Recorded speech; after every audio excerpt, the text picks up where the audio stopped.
and whatever I see is smiling at me. Love is who I am.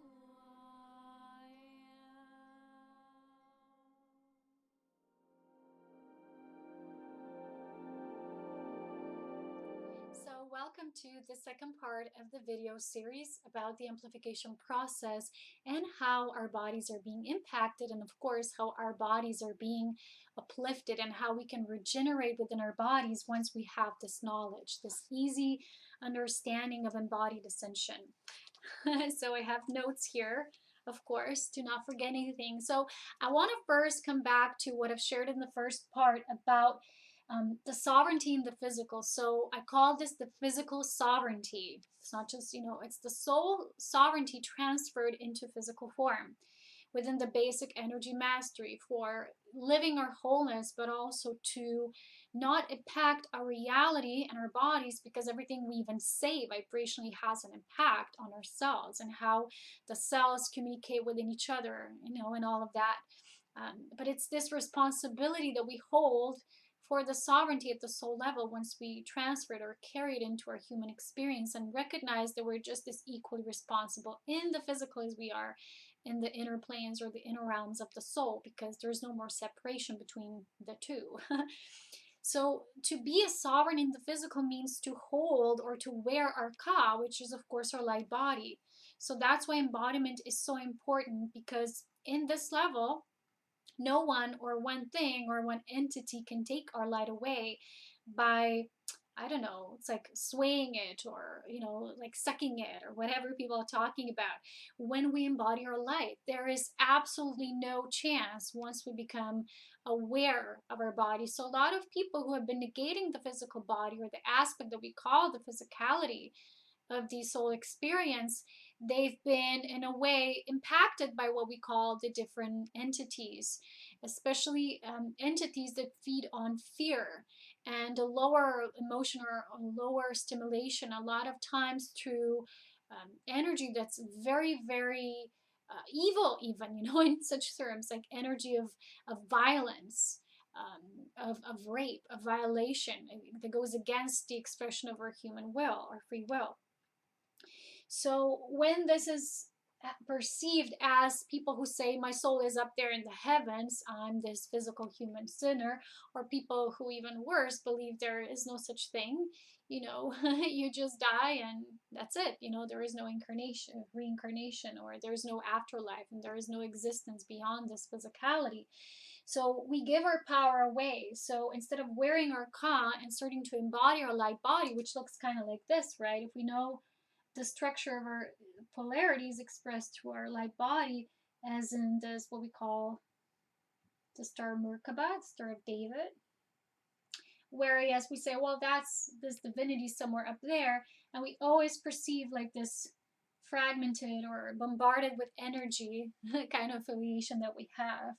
So energy mastery, of course, is the right step to take. This is not just about becoming aware. Okay, there's entities, there's other beings, because there's realms we can't see with our physical eyes, but still somehow we're being impacted. One thing is to get educated, is to get informed. Another thing is the process that's happening now is to really live with the unity of physicality, to merge our light bodies with our physical essence, because a lot of people who talked about ascension as ascending into the light body, it feels like, okay, you're going into the light body, which, if you are a literal person taking a literal meaning, which a lot of people do. Let's face it, a part of our brain takes things literally. And then you say, okay, I'm moving in my light body. So you perceive your light body somewhere out there. You're being taken up. That's why ascension was in many ways translated into being taken into the sky or being lifted into the sky. When in truth, people who had, or let's say beings who had spiritual ascension after their death, in those cases, well, they rejoined with that aspect. If that aspect was not entering their physicality, but literally it just meant they went out of form. They went out of physicality, of course, right? And they went into just being the soul essence. But in the truth, that doesn't mean that that exists somewhere up there and you as a physical being can't live your light body. So for me, meaning to go, I'm activating my light body because I'm moving into my light body. For me, it's more like becoming, the essence, the fusion of my physical body with the light body. So it's more of a union. So that's why I talk about the path of illumined union. That's what for me it truly is about. And when you say a union, there can be no misinterpretation of it. It's union, coming together, both equal counterparts, one. So people talked about this union with the twin, which is really the union with the inner twin, with the twinning nature, the coiling serpents, for us to become the illumined expression of unified polarity. So I've given you that, and I've given you an expression of how it feels when we're fragmented and how it feels when we're integrated and unified, because the synthesis of the white light or the white ray that the integrated being experiences means that that being receives within unity consciousness. Even if the information they're receiving is fragmented, the white column of ascension will create a synthesis and unify the aspects that seem somehow to be maybe in contradiction to each other. And that's what ascension truly does. While on the other hand, on the fragmented perspective, the ascension column is not built within, so the life force infusion is not there. Information will be perceived as somehow separate. So the fragmented being receives in a fragmented way, and the information stays fragmented because the inner being template is not yet unified. So it's very simple. You function within the template that you have built while you're holding this physical form. There is no after. It is also after, but it's not just the after. You are here for a reason. And many of you are here to experience the physical ascension. So now we're going to move into why this is so important and how we're now able to assist this journey through assisting our bodies. So now consider yourself that whatever you do for your body, you do for ascension.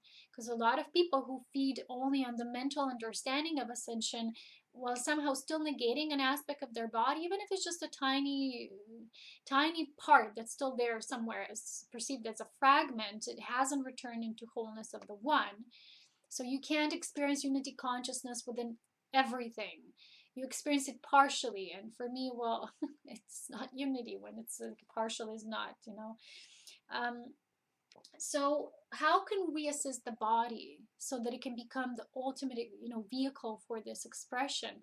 So consider now that whatever you do for your body, you do also for your ascension, because your body is not in any way separate from your physical ascension, because it is a doorway for physical ascension. It's where, the caduceus, the symbol, takes place, right? The two coiling serpents merging and creating angelic wings.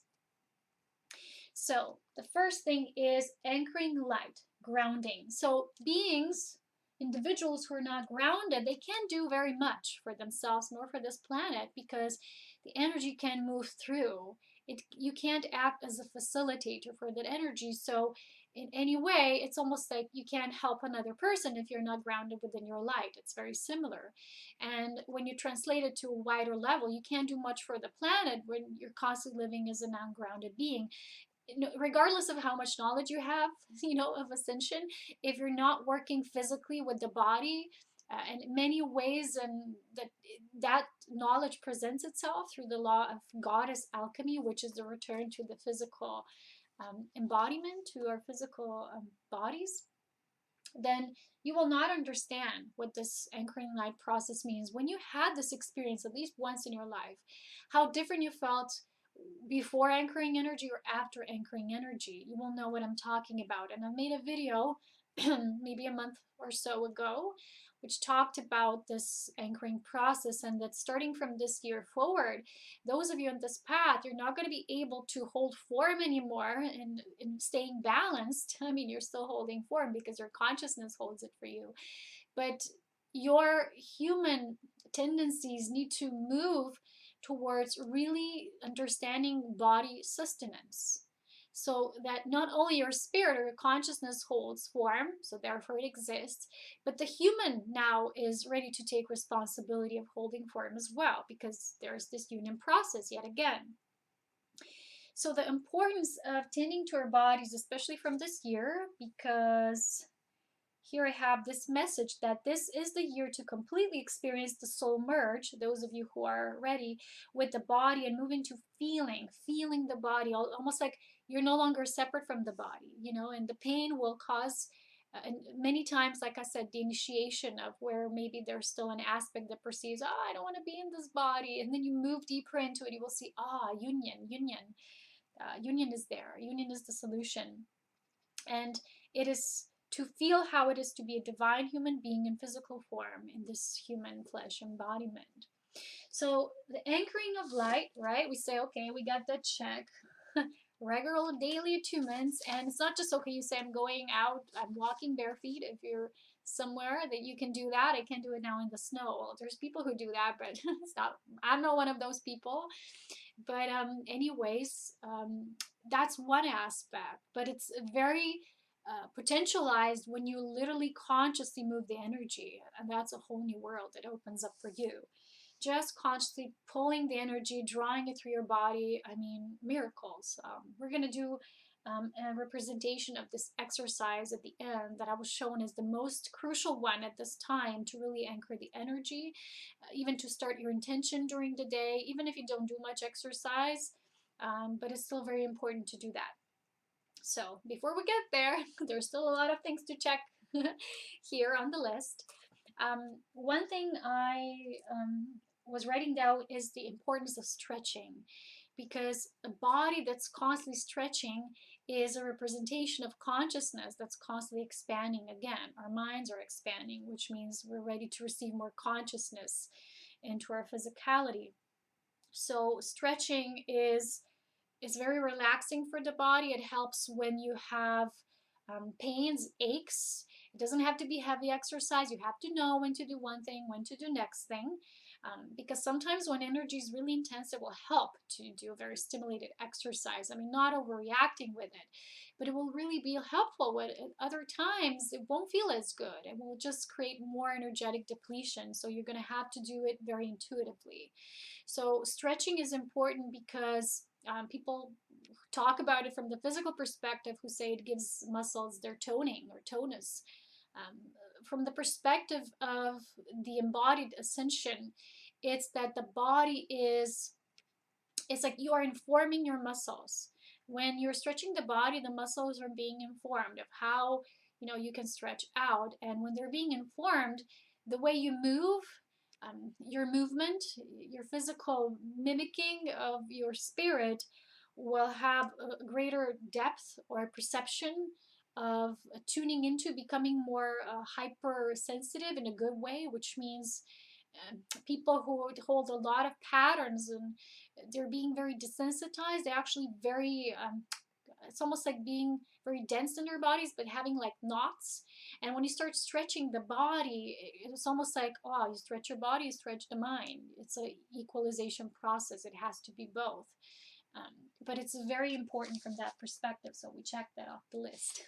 Okay, so now we have breath work, of course, but one thing is to breathe, right? And a lot of the breath work is explained in my Life Force Tantrika Mastery course, but here I'm talking about specifically about the body breath, which is, let's say, lying down and feeling the body's messages for you.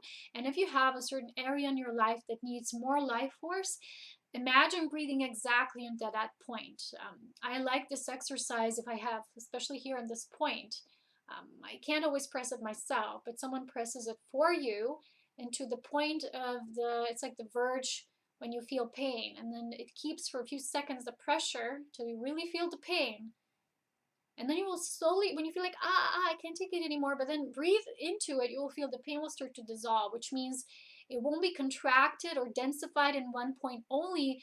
You will start to bring it out. And then maybe you can like do movements like this to even out the energy, to spread it out through the area so you can like really unburden the area where the energy has been concentrated.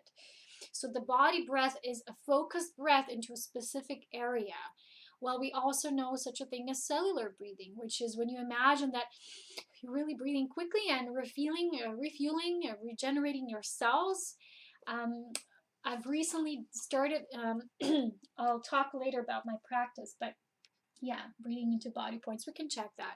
But I've recently also started to add, what are they called? These exercises, Tibetan exercises. I've added those to my plate in the morning as well. You know, the exercises you start doing in uneven numbers until you come up to the point of 21, and you start with spinning. And why spinning is so important, because all your chakras start to spin and align, and it's a very natural way. Why do you see children always spinning? You always see children spinning and somehow rotating. Is because they're just naturally knowing what to do. And a lot of children are so tuned in, but sometimes parents get in the way and they start programming them at a very early age, which is very sad. But they're very tuned into their bodies. They know what to do. So when you start to spin, you also start to charge with these electrons. And if you do that yourself, not even if you do the Tibetan exercise, but if you're just spinning, you know, with hands like this and clockwise rotation, afterwards, when you close your eyes, you will see lots of movement, lots of like little dots, like universal dance. And it's because you start really invoking the prana, and then just breathing for a while into that, and then you can start doing other things. But there's many ways of breath, and again, you have to allow your body to show you what it needs in each moment. So I explained to you in the previous video how I had a pain yoga session, and breathing into that, I was still in pain. The pain didn't stop. But I'll tell you, the next morning, because a lot of times when something gets intense, the energy moves through the body and some changes start to happen. The next day, I was like, wow, totally rejuvenated, because I did that, because I listened to my body, and I wanted to, instead of fearing the pain or resisting the pain, because sometimes when something is so painful, like I said, we get so into it that we start thinking about it. We increase the level of pain because we're thinking about it. I've noticed that many times when we just engage in something that's very creative, the pain just it gets to an easier flow. It kind of minimizes. So that's very important. So breath is an instant access to source divine mana, which refuels us, and it offers a natural healing remedy, especially when you know how to use it right. Okay, so next thing, we talked about the pressure points, and we have massage. We always talk about, well, there's someone else, or I don't have anyone to massage me. We don't want to go to these massage therapists, or you know, I know that, but I'm talking about specifically self massage, which is an aspect that we tend to forget about. Why massaging certain points is so important is, again, it's like when you massage something, it's like you're bringing love into that aspect. And sometimes people have, even people who have certain damaged areas in their bodies, or they had injuries, let's say, they forget to caress that part of the body, you know, to just bring love back to that aspect. And it's a really beautiful part of the embodiment, of returning that love of the goddess to our own goddess nature.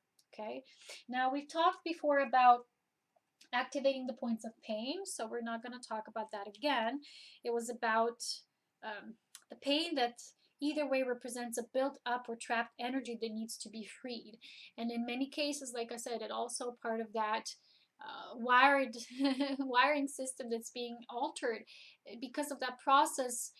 It's almost like, let's say there's maintenance there, right? So let's say, oh, here's maintenance work here, right, for me. And all of a sudden that part, because it's being in a maintenance mode, it's not doing its job like regularly, so the energy builds in, because energy still has to move through it. And what happens is the pain is a part of that energy that it's kind of like I said, it's concentrated there. And by either activating the pain points or doing the self massage, it's like acupuncture but without the needles. You can use your own fingers. So instead of that trapped energy being there, it's being freed, and you're using pressure and breath and love. Of course, love, always love. Then we want to talk about yoga. What does it do? As you know, I do lots of yoga, but for a while I wasn't very regular. and I didn't do it like every day. And when it stopped being beautiful and sunny on the outside, when it was time to move my practice indoors, I dreaded it. I really didn't like it because I don't like so much the indoors. You know, I dance inside, but it was always so much easier to do yoga by running water on the beautiful sand there I have here in the mountain rivers.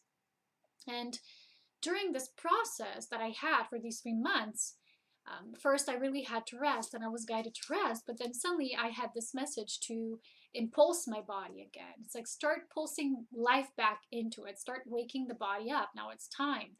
And I started very easily. And like I said, I started with Tibetan exercises. And you know, it was like when you have a certain period and you're not able to function the way you used to, you're like, oh, why can't I do the things I could do before? And then the mind wants to be as it was. You have to sometimes start from scratch because the body was on reset. Then you start waking up the points once again. And because I really followed that and I started slowly adding up the intensity, but every day I started doing it daily now, I've noticed really beautiful improvement. I was awestruck. I was really impressed at the level of what the daily practice does. And a lot of us, we say, well, that day I can't because I have this and that, or people travel and things happen. And the rule of this, for me, why it was easier to do it with Tibetan exercises, because they say you have to do it every day. And then I contemplated, I said, but why every day? Why is it so rigid? Why does it have to be every day? And then one day I realized, well, because as humans, for us, routine can be seen so much as, you know, we kind of want to avoid it. When it's natural and spontaneous, we flow with it. But when we break through the routine that we dread, the routine stops being routine. So when there's something, when someone tells you, or something like a practice tells you it has to be done regularly every day, except if you're ill or, you know, you really can't do it physically, otherwise do it every day, even just a few repetitions rather than not doing it at all, then you really start to implement that and you see that, wow, it's because there's this human procrastination level that can avoid this because it's used to either doing a full workout or nothing at all if you don't have a time. But this really builds up the routine from a devotional level. It's really beautiful. So when I started doing this myself, I've noticed an increased flow of energy. I still had pain, but because the body started waking up and it started gaining back its strength. As you know, when your body is stronger, it's much easier to deal with pain, to really have that support. Like I said in the beginning, our bodies need to be much stronger now, energetically, physically, because our spirit is very much strong in the body now, my beloveds, my dears. So, this yoga, when I started doing it regularly, I have to tell you, there's such a beautiful inflow of life force for me. Afterwards, when I do the practice, I just feel that flow, and it starts with pulsations in my base chakra. It's like little bubbles of light go out, and I know, I've done the work, and your energy is anchoring, it's grounding, and then it returns by this pulse. It's like this union with the planetary life force, and then it overflows. It's that beautiful feeling of it's like this erotic nature that we are, that we can live when we're really highly sensitized instead of being desensitized, or sometimes in this mode of procrastination, which again cuts us off from this dynamic of having something. And like Earth has to, you know, do her chores every day, we, in a way, we do the same. And we really get committed to this practice. So it's really beautiful. I recommend it to you to just invest, at least start with, I don't know, if you haven't done it before, start at least 15 minutes a day. Then increase it slowly to half an hour, and then you can be 45 minutes. And maybe when you have more time, you can do 1 hour, and that's perfect. But it's just as valuable and beautiful when you do, let's say, half an hour a day, and everyone can find a half an hour a day. And use the exercises that feel good for you. I only do the exercises that I really love, that feel very natural for me. And a lot of them are based on the pelvic area, because it's how I cultivate a lot of life force myself. So anyway, where are we now? So now we're going to move again to the pain and feeling the pain points. Why? Because a lot of us have fear of pain, and we are not really so much in recognition of that, but a lot of fear of pain causes more pain. You know, people, especially who had traumatic experiences in their life, where they experienced heaviness. I mean, my mother had a lot of traumatic injuries during her whole life because her soul kind of triggered her that way. It's how she was learning to free herself, to liberate herself in the physical form. But every time she had such a thing, let's say she's fallen or something or broken something, you know, she had a fear of that happening again because she feared pain until it really did happen again, you know. It was funny. I said to her, you really are creating that out of your own drama because there's this fear of pain. And she knew that was the truth. And it helped her release a lot of these old patterns and a lot of fear because there was the energy of suffering present there from other lifetimes. So to fear pain, we're actually in control of it. But you can't really be in control of something which is blocking the natural flow of your life force. So I've noticed myself, we all kind of have control at different levels of reality. So for myself, because of course, as anyone being born on this planet, I was indoctrinated. I was not a part of religion ever, but I was indoctrinated into this belief system that you always have to, you know, like always do something. You always have to be active. It's like, especially here, a lot of people tend to get workaholics, and it's almost like the collective mind programming that tells you you always have to do the next thing and the next, and you always have to create and be inventive. And the thing is that, of course, creative energy that's natural, that honors you in this body, that's a soul honor by following that authenticity, but it's not the same as you kind of like going on a rampage because you're always needing to do something. So in truth, whenever I was saying, oh, I need to do this, I need to do that, I was in so much control. And after these 3 months, when I experienced a profound illumination within my physical form, I felt, oh my gosh, only now when I feel that good, you know, in spite of the challenges and the physical pains, but the overall feeling was really beautiful, and the way I function in life. I've realized how before I was still so much in control because I always needed to do so much and I pushed myself hard. And I was just always active. And that's why this wisdom of this feminine principle that is now strongly coming to so many of us is just, we have to surrender to it. And that's why pain is so good at certain times, because when you always want to do something and pain prevents you from doing it, you will see the other view of life, a different facet in a different way, which will make you slow down, become more graceful, become more aligned with your physical figure, or, you know, the way you are created. And the control will kind of cease to have its grip over you. And it's almost like bye-bye control forever. And you're just going to really listen to yourself, because if that was just a few months ago, probably I had this, okay, it's February, I need to do my monthly update, you know, people are expecting, and I'd have to like force myself. But last week I couldn't do it. And I really realized I have this knowing of surrender now that's embodied because I actually honor my body. When a feeling tells me, no, I don't want to do it now, not because I can't. It's a feeling that tells you, I don't want to do it now. Because the can't is a different story. The can't means, you know, you can always do whatever, of course, because we can do anything. Not everything, but we can do anything. And from that perspective, you can always go da da da da da yada yada yada, because you're knowing that you can do anything. But the body wisdom, the feminine principle, tells you, yes, anything, but within the right structure for your highest good, within the divine timing that fits you and your environment, that's aligned with your cycles, just as it honors the cycles of Earth. So that's truly divine alignment right there for you. So trusting the body, well, that's that same thing.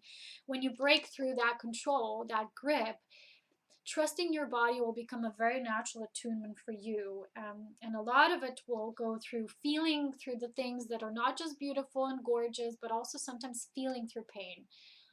You know, sometimes women who have intense menstrual cramps, same thing. A lot of the Western medicine is all about taking pain medications, right? So pain pills, you don't have to feel yourself. I never take any of these. I'm all natural, and sometimes that's challenging, but I want to be with my body. I want to see what messages it has for me and how I can find a natural way to move into deeper so that I can self-remedy, so that eventually I can transcend that which is considered a limitation, and I can transfigure myself into a new state of being. So fearing pain means resistance. So we can't prevent the experience because learning can then not take hold. And that, of course, leads to control. So the path of physical embodiment is vitally important so that the magnetic principle can hold and create space for the masculine electric principle that can be embodied at the higher level. So at each new embodiment level, there's a new need to master and integrate balance at that level. So we always say, well, I'm already balanced. And people sometimes see there's a beginning and an end to the path of balance. And that's not true. Because remember, each time you will expand, you will vibrate differently or highly. And at that level of the expansion, the balance will need to be sought after in a new way. It's just how it goes. So that's how you learn to trust your body. Yes. And even with challenges, pains, falling outs, like, or my fallen hair, the body has its own process because it has its innate wisdom. It is plugged into this pulse of life that feeds you, that sustains you once you are reconnected with it. So surrendering more over and over again. And I can't emphasize enough, over and over again. Each time you think I'm done with that, there's a new level, and there you go again. Ouroboros, snake chasing its own tail. So even pain has messages, and what does the body need? A lot of times it comes that way. So now the last point here is exercise and the intensity of it. And a lot of people still don't know. I'm going to check it like we already know, right? Not necessarily, but a lot of people are forgetting that to overly exercise, and a lot of times also leads to body abuse. Again, it's a part of our culture to do more, to be active, to go in the gym, to have perfect bodies, be all muscular. And what this results in is a lot of the bodies that look like, I don't know, like the people who aren't even engaging in sports, like professional sports. People have bodies like these athletes, and women with bodies like men, and it's producing, I don't know, it's just producing this heavy workout mentality, which is a part of our modern goal-oriented and lacking the goddess principle of this world, right? So it's basically control over our own bodies. It's not a natural path, because the bodies, once they start tapping into a higher frequency, they need much less intensity that way, because they, in a way, become attuned to a bandwidth of energy that's more refined. So the bodies get more refined, and they also need a mirror, a reflection, or a stage, sacred space that's more refined. So even yogic practice in our culture tends to get very yang based, very masculine, oriented towards achievement, have a perfect pose, right? That only, instead of really just feeling the flow, feeling the life force. And I told you the story before that years back, when I still live in the city, I went to take one yoga class, never returned back after that one. It was terrible because it was once a week, 2 hours once a week. I mean, you can't do yoga once a week and then 2 hours of it. That was the program. Of course, they said do it at home, but at that point, you're not yet at the level where you know devotion. You're a beginner. And I had always this muscle aches and pains afterwards. It just didn't fit. And I said, I always imagine yoga is something very feminine. And then I go there, it's like, it feels like heavy exercise. Why? It shouldn't feel that way.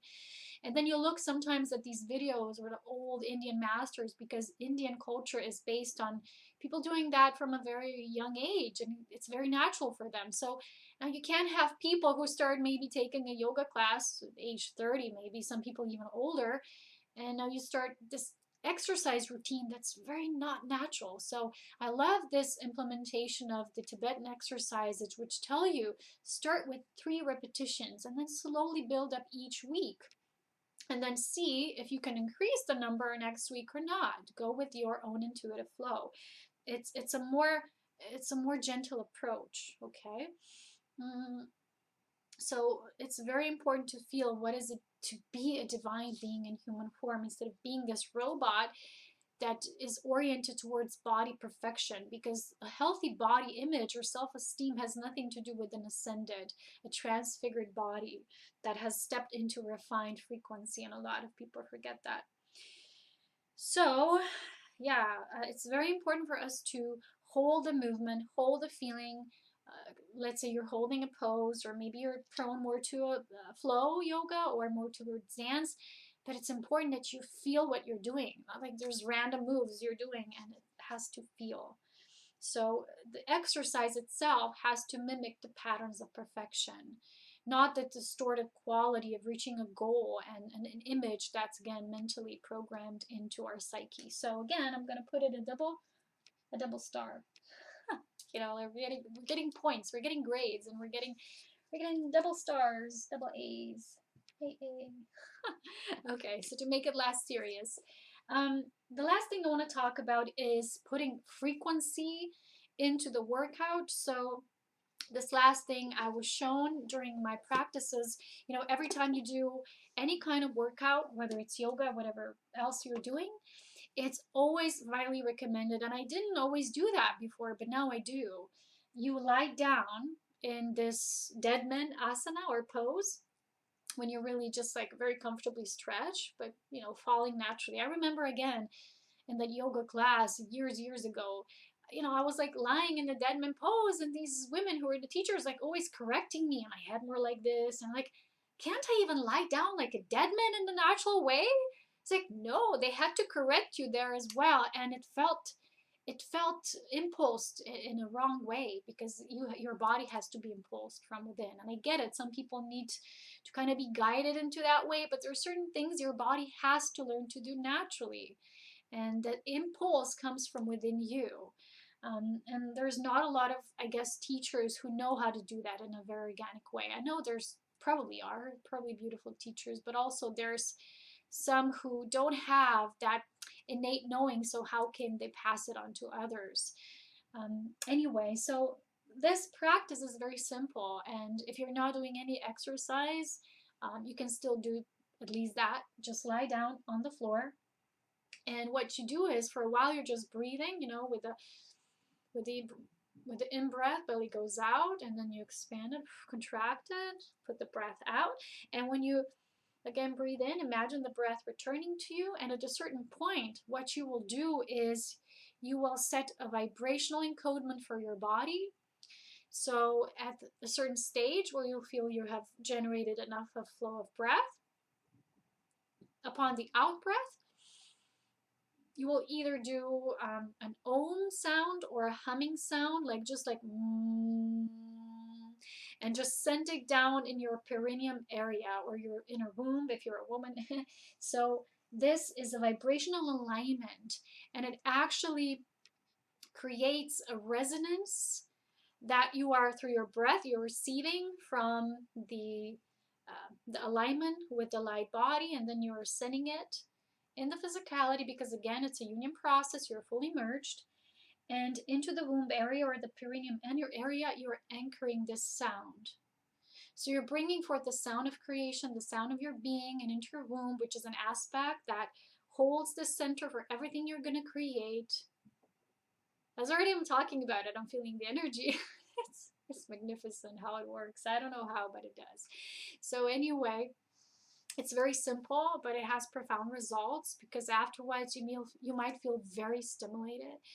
You might feel like you're glowing, like you get a lot of bliss-charged energy into your body, and that's the whole point, because that bliss charge will provide a nurturance for your body, which is again something I will expand more in this orgasmic rebirthing thing I will be creating in the near future. If so called. So anyway, these are all of the important, probably not all, but the majority of the things that are really important to bring our body into this higher vibrational alignment. And there's probably, if you are still at the beginning stages, a lot of physical practitioners who can help you on this path. Something you naturally call to, whether you're more of a free spirit, you do it yourself, even better. Put some beautiful music, let your soul lead you. Just allow yourself to feel the feminine principle of life and be in this perfect unison. And I'll talk to you more about whatever comes true in the near future. In February, I'm thinking of being a little more in this whole process, because I myself am also experiencing things that are calling me more to the body. So I will see you soon. If you are really feeling the call to support my work, you can find all the information on my webpage, Set Up in a Light. There's also options to support via donations. And again, I want to share with those of you who are new, every support gets a spirit illumined message, an oracle of illumination. But I need your email. So if you are on Patreon, please send me an email that you support me there, because it's hard for me to somehow via my app to do that for each individual, and doesn't show me who's the people and who are very active, who are actively supporting at that time. So please do so. If you support me on Patreon, send me an email to polona.aurea@gmail.com. And I'm looking forward to working with you, maybe in a private session, who knows, whatever kind of way we meet. Until we meet here again, this spot, or outside, but we have lots of snow right now, and it's kind of challenging to record outside at this time. But I'll talk to you again very soon. Stay connected, stay radiant, and of course, beautifully embodied in this body that you hold, that you have, that is a reflection of you. Bye-bye. So much love is in power.